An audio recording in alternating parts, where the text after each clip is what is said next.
Krakow is one of the most beautiful European medieval cities, and as a tour guide, I can't wait to show you the best things to do in Krakow, Poland. A millennia-old seat of Polish kings is adorned by a fairytale castle, rich and beautiful historical architecture, and the largest medieval square in Europe. Beautiful old town was once surrounded by mighty city walls and is now a UNESCO World Heritage Site. Fortifications were demolished in the early 1800s and replaced by the park that surrounds the old town with its 4 kilometers of lush green gardens. One of the remains of the defensive walls is Krakow Barbican.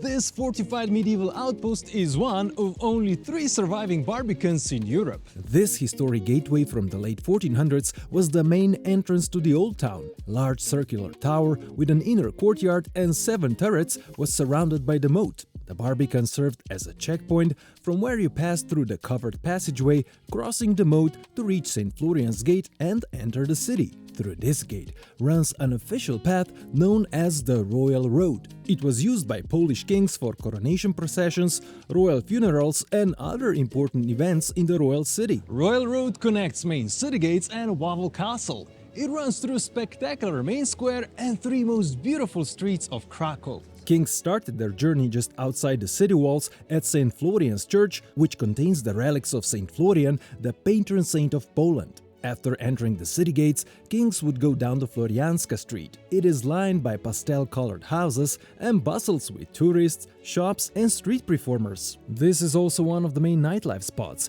full of bars, clubs and restaurants. Florianska Street connects the old city gate with the main square. After passing the main square, the Royal Road turns to one of the oldest streets in Krakow. It is lined by 17th century houses with beautifully decorated facades. Here you will find many restaurants, cafes and shops. There are also 2 beautiful churches, one dedicated to St. Andrew and the other to St. Peter and Paul. At the 2 churches, the Royal Road crosses small St. Mary Magdalene Square and turns on a picturesque little street called Wieliczka. It is lined with beautiful houses and mansions with stone portals. Buildings were mostly occupied by the priests managing the cathedral inside the castle complex. One of the houses was also home of priest and bishop Karol Wojtyla that later became Pope John Paul II. From here, the Royal Road runs uphill to its final destination, the Wawel Castle. Under the castle hill runs the longest river in Poland. In the Middle Ages, Vistula was the main transport way of Poland as it flows up to Warsaw and out into the Baltic Sea. On both sides of the river are picturesque promenades known as Vistula Boulevards. They are one of the most popular places for rest, strolls and cycling. On the boulevard under the castle hill is the Avenue of Stars, where Polish and world celebrities imprinted their hands. Boulevard is also adorned with statues like the Wawel Dragon, a symbol of Krakow. Several legends talk about a dragon who lived in the cave under the castle hill. Dragon terrified the citizens and no knight could kill the beast. One legend talks about a shoemaker who showed up with a calf skin filled with sulfur. The monster caught the bait and immediately felt a burning pain. To quench his thirst, the dragon started to drink from the river, but as water can't extinguish burning sulfur, the dragon drank until it died. The other bank of the river offers a great panorama, but the best one can be observed from the Krakow Eye observation wheel. The area is a popular meeting place for music, art and relaxation. Along the banks you can find a number of tour companies offering river cruises. One of the cruises can take you about 10 kilometers from Krakow, where stands a picturesque cliffside Benedictine Abbey of Tyniec, founded in the 11th century. Despite looking like a military fortress, the monastery suffered various invasions over the centuries. However, it was always rebuilt, enlarged and reinforced according to the various styles of the time. As this is an active monastery, it's divided into non-visitable part occupied by Benedictine monks and a part open to the public. Another amazing UNESCO World Heritage Site just outside of Krakow is one of the oldest rock salt mines in the world, Wieliczka salt mine. This is one of the most popular tourist attractions in Poland. Mines have been exploited for over 750 years and were crucial for the thriving development of the region and its economy.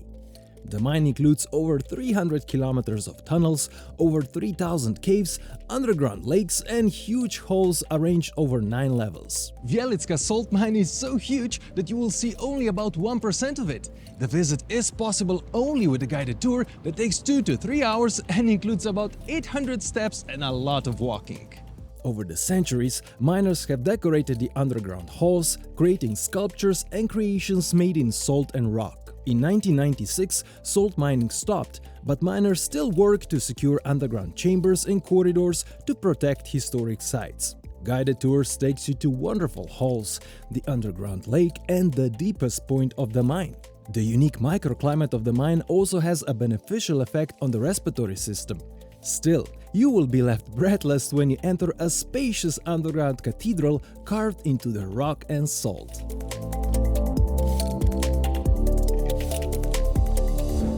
Back in the city center, you should visit Krakow Jewish Quarter. For centuries, Jews were an important part of Krakow community, but during the World War II, they were forced into a crowded ghetto across the river, and most of them died in death camps. With Schindler's factory and the nearby Auschwitz concentration camp, Krakow remains to be closely tied to the history of the Jews. Krakow Jewish Quarter, known as Kazimierz, started as an independent town. It was founded just south of the old town by King Kazimierz III the Great, hence its name. After a disastrous fire in 1494 that destroyed a large part of Krakow, Jews were forced out of the old town and allowed to settle in Kazimierz. In the following centuries, the neighborhood became one of the largest Jewish communities in Europe.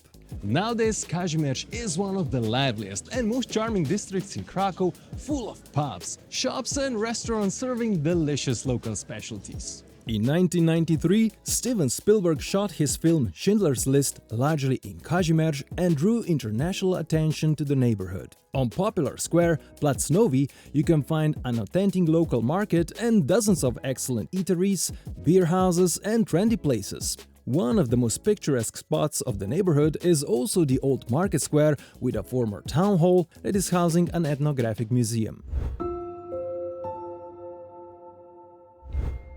Not far from Kazimierz is Schindler's factory, upon which Spielberg's movie was based. The factory was established by 3 Jewish businessmen to produce enamelware dishes and tin products. When World War II broke out, the factory was taken over by Oskar Schindler, a member of the Nazi Party. All Jews aged over 12 were forced to work in factories for free. Schindler employed whole families and treated them well, claiming they were essential workers. The factory became sort of a safe haven until 1944, when Nazis began to liquidate the prisons and camps due to the approaching Allied forces. Schindler decided to save his workers by evacuating them to another factory in the Czech Republic. It was then that the famous Schindler's List was created that included about 1,200 names that were later liberated by the Soviets. The factory is now a museum showing the Nazi occupation of Krakow, and on the second floor you can visit the offices of Oskar Schindler and his secretary. Another very emotional experience is a half-day trip from Krakow to Auschwitz concentration camp. You can find it in the description below. Krakow has the largest medieval square in Europe. Impressive and always lively square is lined by elegant houses and palaces. There are numerous cafes and restaurants spreading their tables around the square. This huge space is also the intersection of as many as 11 streets. No wonder the square was always the heart of the city and the most popular meeting place. This bronze statue has become one of the most popular meeting points on the massive square. It's dedicated to the greatest Polish romantic poet of the 19th century. Beautiful architecture includes the town hall tower from the 1300s, the only remains of the former town hall. You can climb to its observation deck, from where you can observe a beautiful view of Krakow. Here is also a small church of St. Adalbert, the oldest stone church in Poland, dating back almost 1,000 years. The church seems to be sinking, as over the centuries, square level has significantly risen. A millennia-old legend has it that St. Adalbert consecrated this church in 997 and preached there before going on his mission to bring Christianity to Prussia, where he was killed in martyrdom. Here is also one of the landmarks of Krakow, St. Mary's Basilica. Shortly after it was built in the 1200s, the church was destroyed by Mongol invasion along with the rest of the city. The basilica was rebuilt with brick, which is a typical feature of Polish Gothic architecture. Church has two towers, but only the shorter one is a bell tower.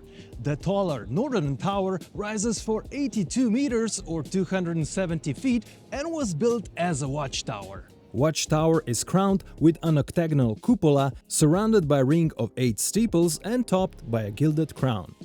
Every day and every hour a trumpet is played from this tower. The music abruptly ends in honors of a famous trumpeter who was shot by an arrow in the throat while sounding the alarm before a Mongol attack on the city. The noontime trumpet call is broadcasted live by Polish national radio. Church interior was rebuilt in late Baroque style and is dominated by an impressive wooden altarpiece from the 1400s, a national treasure of Poland. It has 3 panels, and when closed, they show 12 scenes of the life of Jesus and Mary. When the panels are open, they reveal a main scene of death of Mary in the presence of the 12 apostles. During the Nazi occupation, the altarpiece was taken, but luckily it was found in the basement of a heavily bombed Nuremberg castle. Krakow was an important trading post between East and West. It was part of Amber Road connecting the Baltic Sea with the Mediterranean. That is why the center of the square is dominated by a huge cloth hall, an impressive, purpose-built trading hall from the 1300s. The main hall was divided into 2 levels. The ground floor is still crammed with merchant stalls selling lace, woodwork, tourist souvenirs and amber. The first floor houses Krakow's oldest museum with a historic exhibition of Polish 19th century art. Over the centuries, the floor level of the market square rose significantly and therefore it hides a lot of history. From the cloth hall, you can descend under the square to visit a museum and discover some of its secrets. The Wawel Royal Castle is one of the most important sites in Poland. The first ruler and creator of the Polish state, Mieszko I, used it as one of his residences. For centuries, Wawel served as the seat of power and the symbol of Polish statehood. The castle experienced its golden days from the 14th through the 16th centuries. In the 1500s, a medieval castle was transformed into one of the finest Renaissance palaces in Central Europe. In the heart of the royal palace is a symbol of Polish statehood and faith. Wawel Cathedral hosted coronations, weddings, baptisms and funerals of Polish royalty, and its history dates over 1000 years. The current church originates from the 1300s, but over time it was expanded in various architectural styles. Wawel's significance began to wane in the 1600s when the king's court was moved to Warsaw, despite the fact that the cathedral continued to be the site of the coronations and burials of Poland's kings. In the 1700s, Poland was split between the Kingdom of Prussia, the Russian Empire, and the Austrian Habsburg monarchy, which used the castle as barracks for the Austrian army.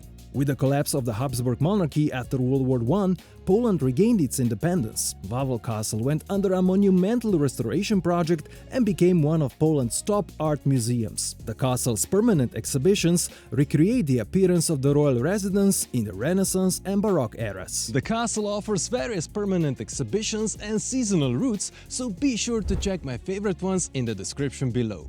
There you'll also find my favorite Krakow tours and experiences. My name is Rock, thanks for the thumbs up and for watching, and see you next time.